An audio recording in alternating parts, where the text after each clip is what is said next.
Hello student, this is Kusal Sharma. Welcome student Kusal classes. तो चलिए देखिए 10th क्लास के 7th चैप्टर के थर्ड एक्सरसाइज का लास्ट क्वेश्चन करते हैं। फिफ्थ क्वेश्चन क्या है? You have studied in class 9 chapter 9 example 3।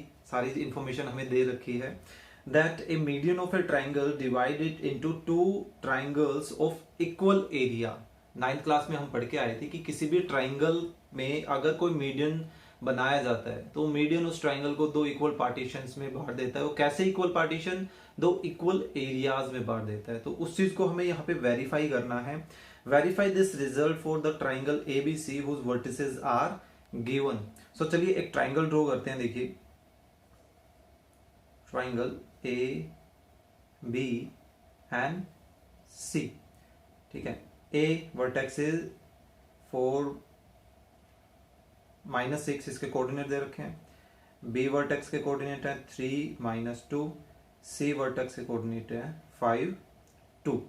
Okay, सो अब ऐसा कर लेते हैं कि इसमें एडी एक मीडियन तैयार कर लेते हैं। एडी ऐसा कर लेते हैं, एक मीडियन इसमें लैट करते हैं। देखिए ये हमारा मीडियन है।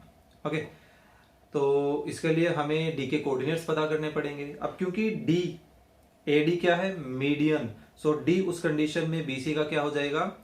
मिड पॉइंट हो जाएगा। सो देखिए किस तरह से हम इसको एक्सप्लेन कर सकते हैं। सॉल्यूशन इसमें हम लेकर चलते हैं सिन या let AD is a median in triangle ABC, therefore D is the mid point. Mid point हो जाएगा D। किसका mid point? Of BC। BC का मिड पॉइंट हो जाएगा। तो अब हमें यहाँ पे B के कोऑर्डिनेट्स भी पता करने पड़ेंगे कि B के क्या कोऑर्डिनेट्स हैं, ठीक है। सो अब क्योंकि ये मिड पॉइंट है तो ऑब्वियस सी बात है ये BD और CD इक्वल मीन्स कि एक और एक के रेशियो में इसको डिवाइड कर रहे हैं। सो कोऑर्डिनेट्स ऑफ D हम फाइंड आउट करते हैं। कोऑर्डिनेट ऑफ डी किसके इक्वल आ जाएंगे? बी और सी के एक्स कोऑर्डिनेट्स का मीन निकाल लेते हैं और वाई कोऑर्डिनेट्स का मीन निकाल लेते हैं, है ना। दोनों का एडिशन डिवाइडेड बाय, तो यानी कि देखिए x coordinate 3 + 5 divided by 2 and y coordinate -2 + 2 divided by 2। तो ये हमारे पास क्या आ गया? 8/2 मीन्स 4 एंड 0/2 0। सो देखिए डी कोऑर्डिनेट हमारे पास क्या आ गए? 4 0। ओके, सो अब हमारे पास ए बी डी और ए सी डी दो ट्राइंगल्स जो हैं वो सेपरेट हो चुके हैं। हमें इन्हीं दोनों ट्राइंगल्स का एरिया जो है वो फाइंड आउट करना है। ओके, सो लेट कर लेते हैं सबसे पहले इनको x1 y1 x2 y2 और x3 y3 के रूप में कंसीडर कर लेते हैं। Compare A 4 - 6, B 3 - 2 and C 4 0 with किससे कंपेयर करें? x1 y1 x2 y2 and x3 y3 respectively. Okay, सो देखते हैं क्या बनाया जा सकता है। सो देखिए x1 किसके इक्वल आ गया?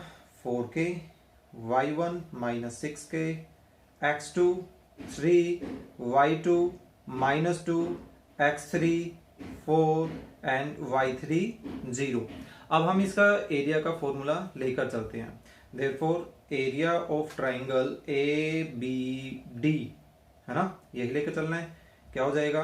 Half of x1 y2 - y3 then x2 y3 - y1 then x3 y1 - y2। Okay, so इनकी वैल्यूज को सब्स्टिट्यूट करते हैं, देखते हैं क्या किया जा सकता है।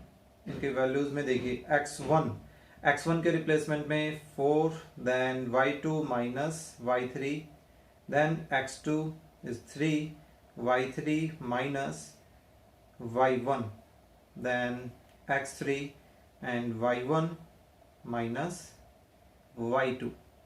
ओके, अब इनको सिंप्लीफाई कर लेते हैं फटाफट। तो देखिए 4 माइनस 2 प्लस 3 प्लस 6 और 4 के मल्टीपल में क्या आ जाएगा, minus minus plus 2 and minus 6 minus का 4। सो ये बन गया हमारे पास माइनस 8 प्लस 18 माइनस 16, है ना। सो यहाँ कंटिन्यू कर लेते हैं। सो ये ओवरऑल हमारे पास देखिए क्या रिजल्ट दे रहा है। ये वैसे तो नेगेटिव में आएगा, लेकिन क्योंकि एरिया नेगेटिव में नहीं होता है तो इसलिए हम उसको क्या करेंगे, पॉजिटिव में कन्वर्ट कर लेंगे, ठीक है, वो बात की बात है। तो देखिए 18 माइनस 16 2 एंड 8 2 माइनस 6, सो ये आ गया हमारे पास minus 3। It means 3 square unit. Okay, area can't be negative इस रीजन की वजह से। ओके, सो इसको अब संभाल के रखते हैं। अब हम लेकर चलते हैं area of triangle A C D के रूप में। तो अब उसको भी इसी तरह से लेट कर लेते हैं, ठीक है। सो दोबारा से देखिए कोऑर्डिनेट्स हमारे पास यहाँ है ही साथ में। सो अगेन लेट, या लेट नहीं, कंपेयर करेंगे हम, ठीक है, कोई बात नहीं। देखिए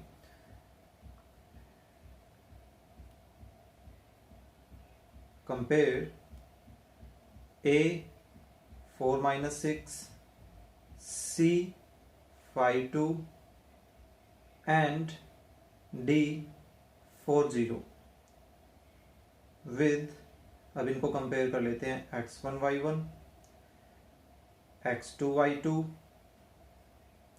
एंड x3 y3 से रिस्पेक्टिवली। ओके, सो इनके कोऑर्डिनेट्स को लिख लेते हैं फटाफट, सेपरेट कर लेते हैं। x1 y1 x2 y2, सिर्फ x2 और y2 पर फर्क पड़ा है, b की बजाय अब यहाँ पे c के कोऑर्डिनेट्स आ गए हैं, और x3 and y3। Okay, so area निकालते हैं। Area of triangle A C D किसके इक्वल आ जाएगा, फटाफट इसका फॉर्मूला लिख देते हैं। देखिए x1 y2 y3 plus x2 y3 minus y1 plus again x3 y1 minus y2, है ना। सो अब इनके वैल्यूज को सब्स्टिट्यूट कर दीजिए। देखिए x1 it is 4, y2 2 minus 0, then x2 is 5, y3 0 minus 6, वहां पे भी ऐसी ही कंडीशन बनी थी हमारे पास, and then x3 it is 4, y1 minus 6 minus 2। So ये आ गया 4 multiply 2, then 5 multiply 6, then 4 multiply 8। So 1/2, ये देखिए 8 प्लस 30 माइनस, ये कितना आ जाएगा हमारे पास 32, है ना। सो देखिए 30 minus 32 minus 2 and plus 8, so it is 6।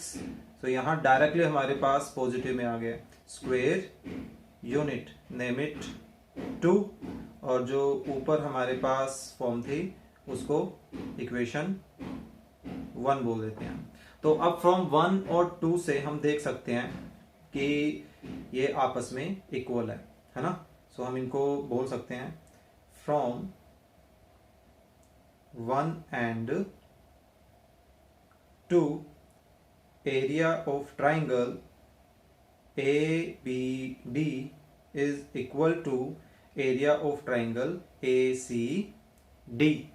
तो हम फाइनली इनके क्वेश्चन के अकॉर्डिंगली आंसर कर सकते हैं कि एक जो मीडियन होता है वो एक ट्राइंगल को 2 इक्वल एरियाज में डिवाइड करता है।